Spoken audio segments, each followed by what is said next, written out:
can't sing.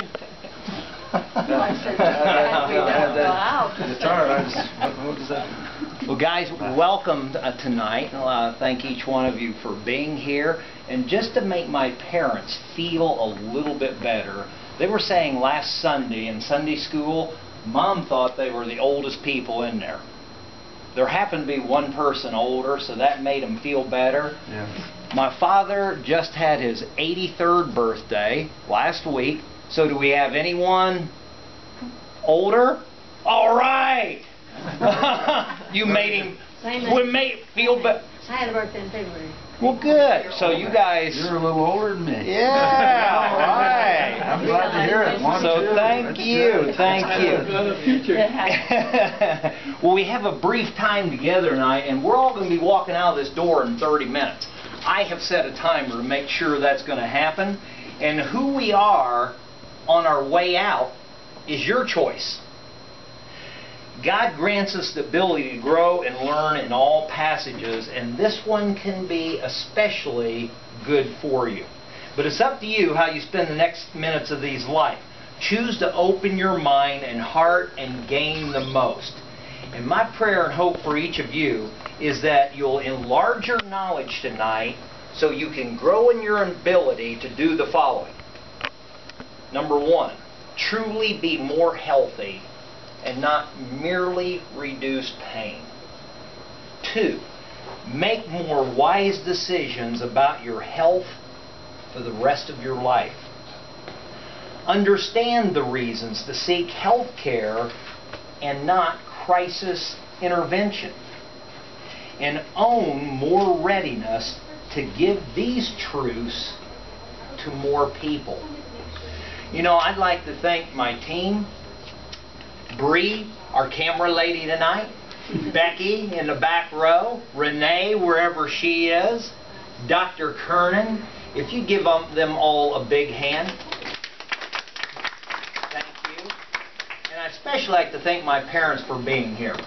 Because, you know, none of you would be sitting here right now.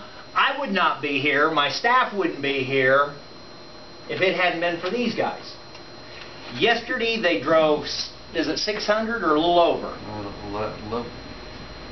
Anyhow, about 600 miles they drove yesterday. And how long did it take you? Oh, we figured 12 hours. About 12 hours. And where was your first stop? Let's see, that was a Cracker Barrel. No, I'm not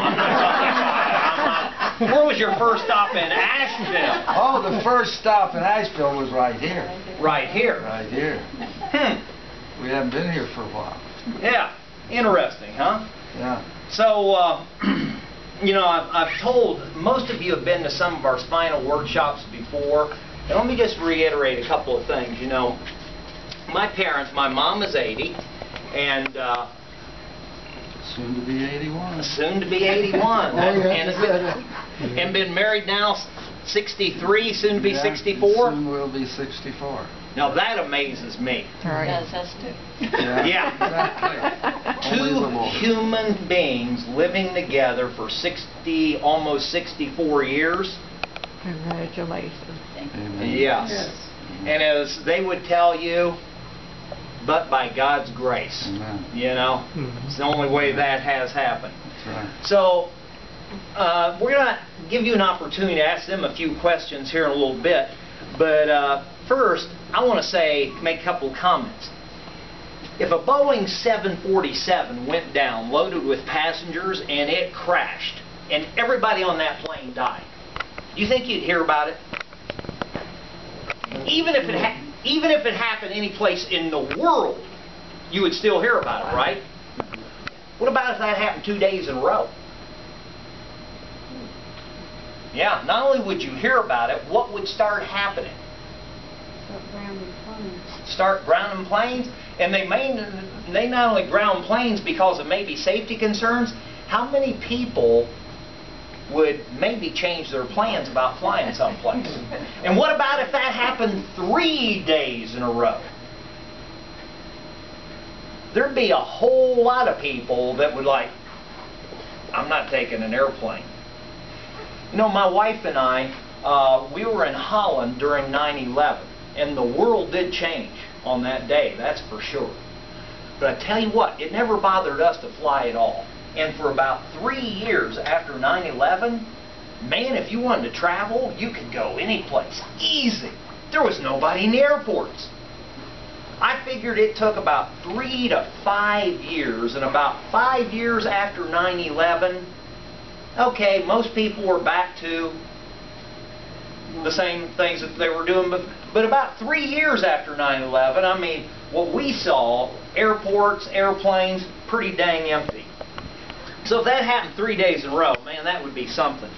We know what? The National Institutes for Health and the Centers for Disease Control say that 250,000 people, U.S. people, 250,000 that is, die every year due to medical treatment.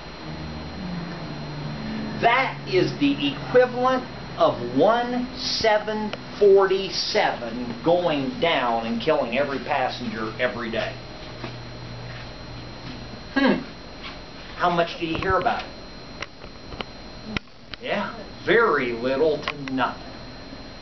Now, the interesting thing is, those statistics, and again, this is by the Centers for Disease Control and National Health Institute, those statistics are for only people who die in a hospital due to medical care.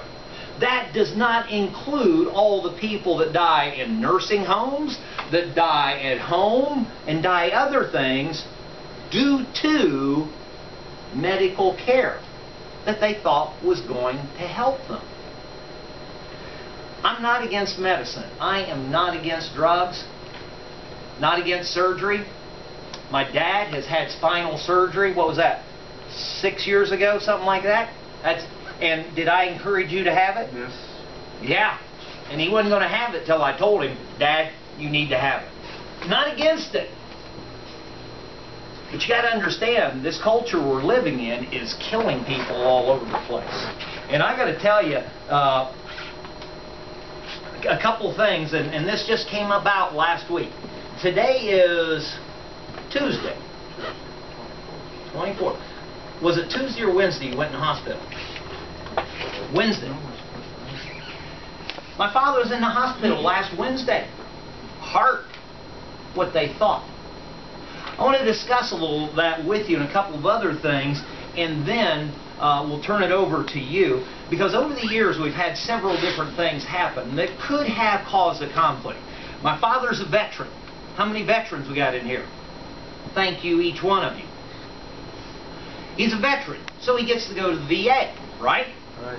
You go to the VA Once a year. once a year. I thought it was twice a year. Well, okay, once or twice. Once or twice a year. They do blood work on him, all that sort of thing. Right. About 3 years ago, maybe, he came and he called me. He says, they're wanting me to take blood pressure medication. My blood pressure is elevated.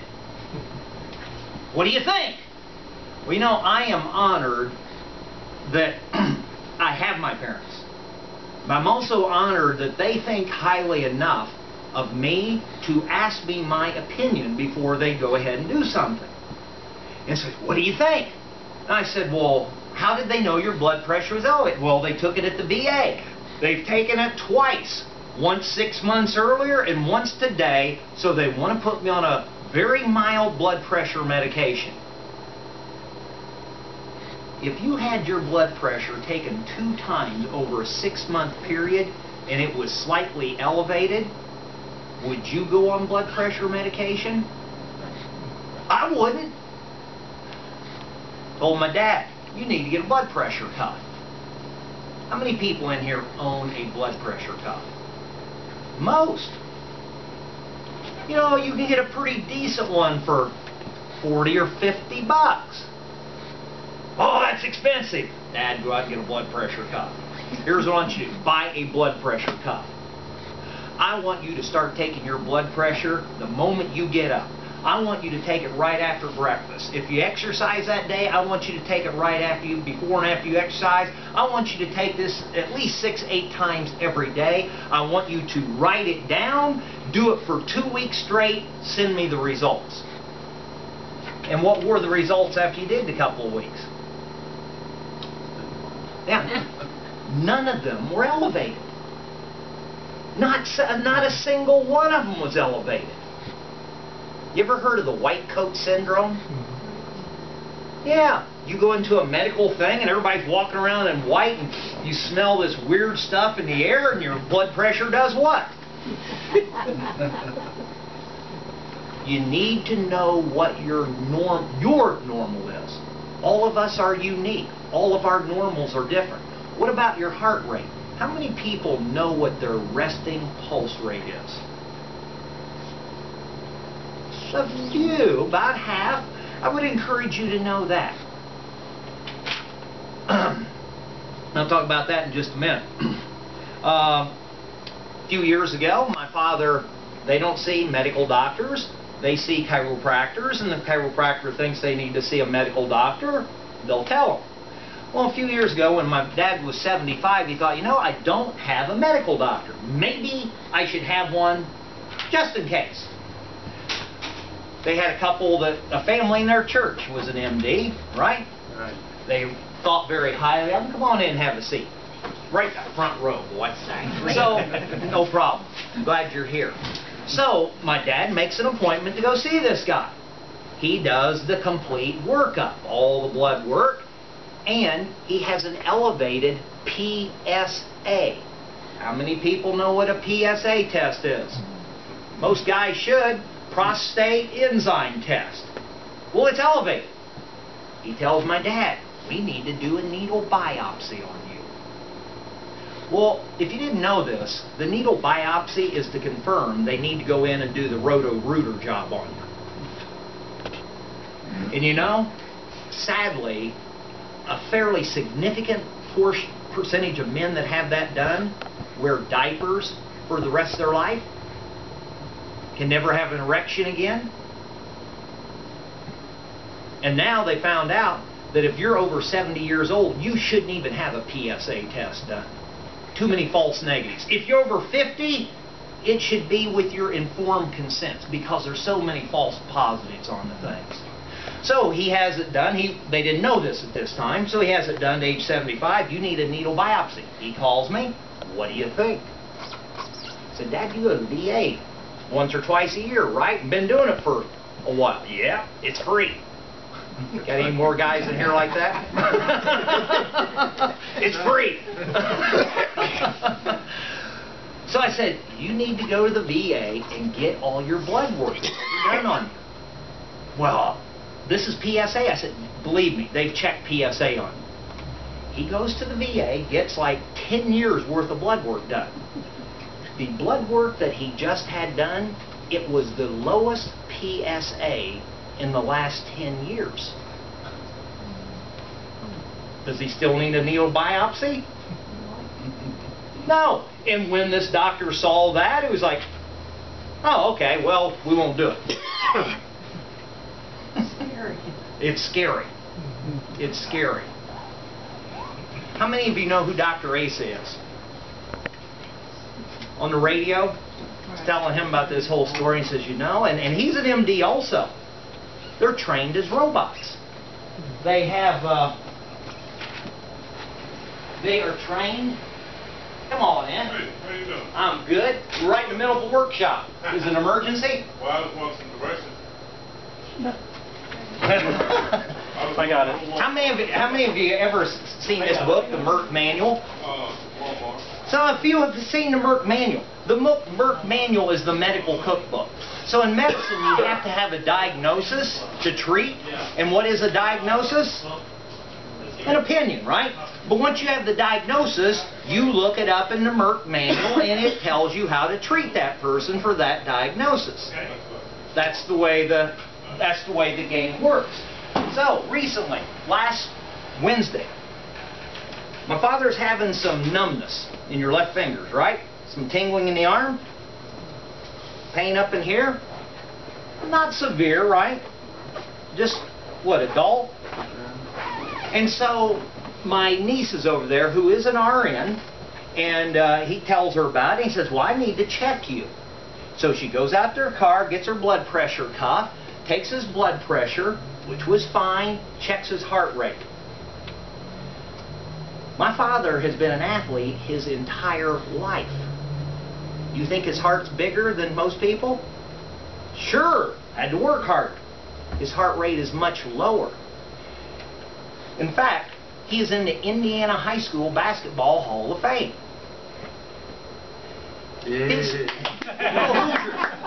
His resting heart rate is in the 50s.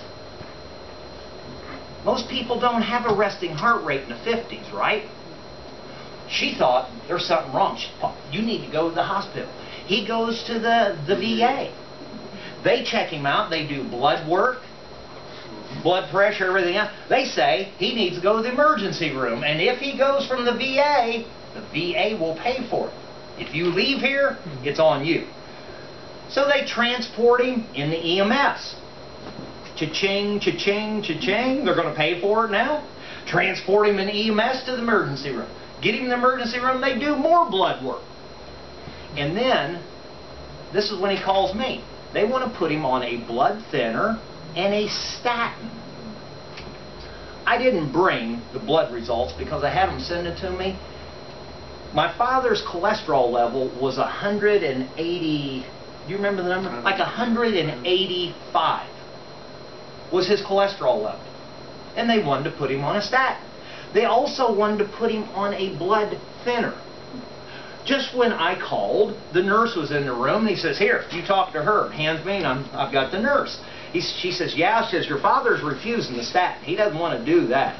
But we want to put him on this blood thinner. I said, why? Well, because of a blockage. I said, you haven't done any tests that would indicate he has a blockage. Well, that's just hospital procedures. I said, well, thinning his blood, besides having a bleed out someplace else in his body, like in the brain, we call that a stroke, or somewhere else in the body, I mean, besides causing a bleed out, what else can it do? She says, well, yeah, you're right, but that's just hospital procedures. Here, I'll give you back to your dad. He said, what do you think? I said, man, if it's me, I'm not doing it. I'm with you. I'm not doing it.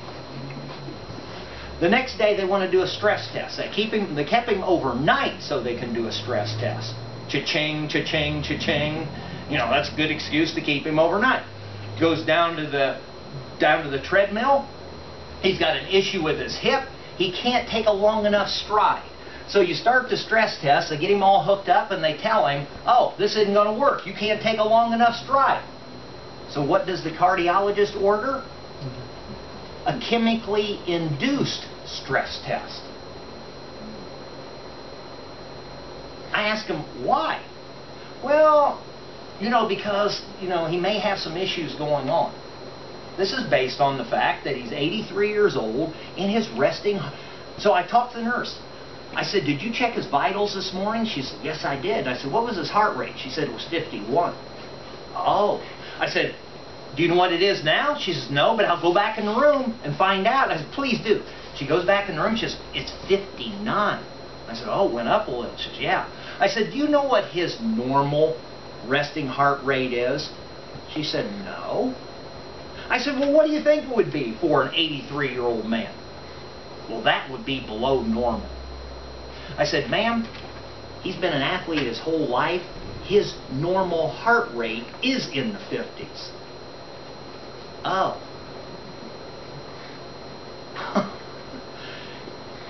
Talk to my dad. Dad, do you think the cardiologist knows that your normal heart rate is in the 50s? But I don't know. I can tell you, he doesn't know. He just sees an 83-year-old man and assumes that his heart rate's probably going to be 80 or 90. And the fact that it's in the 50s, there's something wrong. We need to do this chemically induced stress test. Any side effects to the chemically induced stress test? Heck yes, it can kill you. But they do it every day, so it's no big deal to them. It's like, yeah, we do them every day. So I'm telling you, you need to know what your normal is. You need to ask questions, because otherwise you're going to get hung up in this same thing. It's hospital procedures. We just do it. One thing after another. Told you about that, the heart rate, the prostate deal, okay. Now, I'd like to give you an opportunity to ask them questions. I can start off with a good question. Mom, do you ever have any aches and pains? Yes. What do you do for that? Oh, go to the chiropractor. Go to the chiropractor, yeah. I don't know. I exercise. I'm very good at Exercise. exercising. And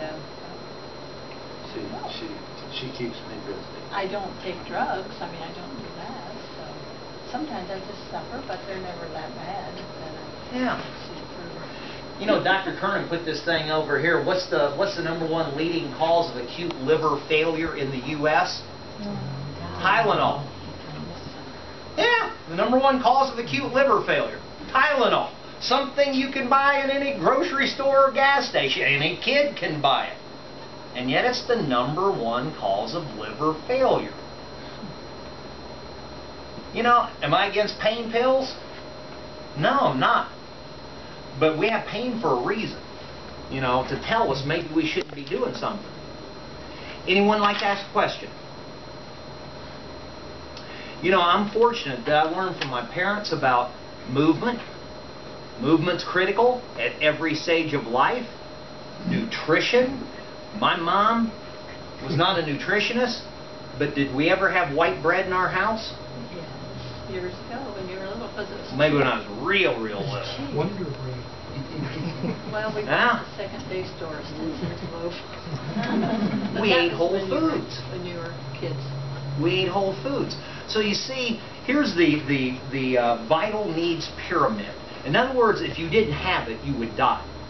Would you die without food? Eventually. Yeah, eventually. How long would it take? A few weeks for most of us, maybe even a couple of months. So that's a vital need. But what about water? Is that another vital need? Is it a higher vital need than food? Yeah, right. It's because you're going to die without water in several days, right? Maybe a week at the onset. So yeah, we know food will do it. Water. What about oxygen? Yeah. So you see, this is a pyramid. So yeah, food's vital, but it's not as important as water. Water's vital, but man, it's not as important as oxygen. Oxygen, you go more than a few minutes, you are in serious, serious trouble. But the highest thing is, what is it that controls the body? The brain and the nervous system. My parents learned that when I was a little kid.